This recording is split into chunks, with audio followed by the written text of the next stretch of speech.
بہت پرانی بات ہے، اب تو اس کے سر کے بال مکمل سفید ہو چکے ہیں۔ جب وہ گاؤں سے شہر تعلیم حاصل کرنے آیا تھا تو اس کے بال گھنگریالے اور کالے سیاہ تھے۔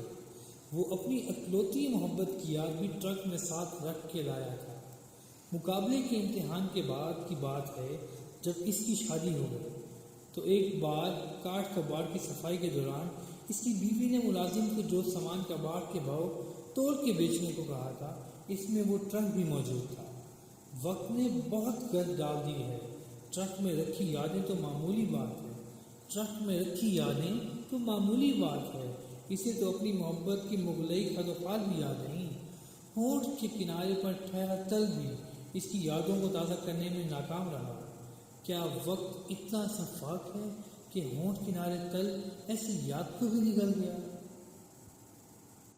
سلیم الرحمان پاکستان بیوروکریسی کا ایک ایسا پرزہ بن گیا جو روبوٹ کی طرح اپنے آقا کا ہر حکم بجا لاتا۔ شہر کی بلند قامت عمارات میں سے ایک عمارت کی 11ویں منزل پر اس کا دفتر تھا۔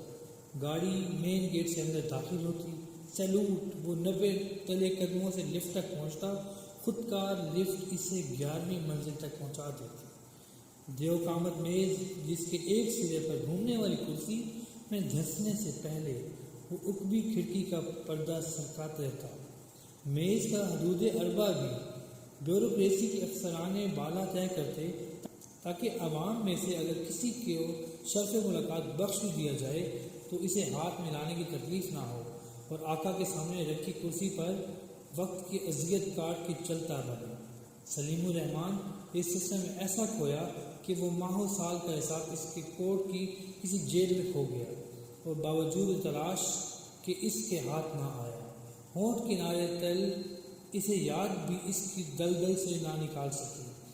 اسے گھڑی کی سوئی کے ساتھ ایسے طور پیوست کر دیا گیا کہ وہ ٹک ٹک گھومتا رہا۔ خوبصورت بیوی، پارٹیاں، رقص و سرود، بیرونی ممالک کے دورے، بینک بیلنس، اسے ہر آسائش میسر تھی۔ اس کی بہن بھائی رشتہ دار جب بھی اس کے لیے اداس ہوتے اس سے ملاقات کے شہر آ نکلتے۔ گاؤں کی پگ ڈنڈیاں اور رستے بھی اسی ٹین کے بکس میں تھے جو کباڑ کے بھاؤ بک گیا۔ یہ اس صبح کی بات ہے، اس نے دفتر میں کھڑکی سے زبیز پردہ سرکایا اور فون کی گھنٹی بجی۔ اس کی بڑی بہن گزر گئی۔ گاؤں جانا ضروری تھا۔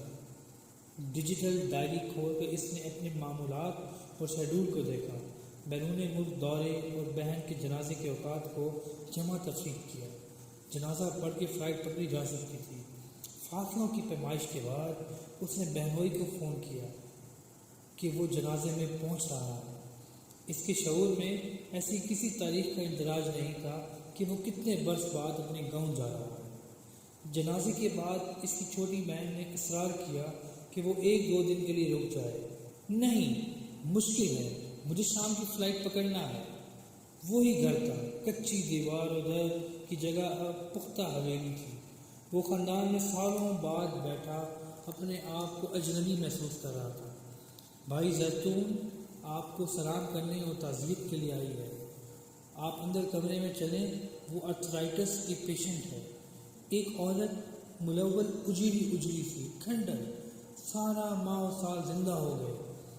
زیتون کی کلائی میں چاندی کا وہی کنگن تھا جو اس نے شہر جاتے سمے آخری نشانی کے طور پر اسے دیا تھا۔ سلیم الرحمان کے ہونٹوں پر تل سلگنے لگا۔ آپ کیسی ہیں؟ وہی لہجہ، وہی آواز، وہی اپنائی۔ بیوروکریسی کی فائلوں کے انبار سے نکل کر اس نے زیتون کا آواز دینا چاہی، لیکن فلائٹ پکڑنا ضروری تھا۔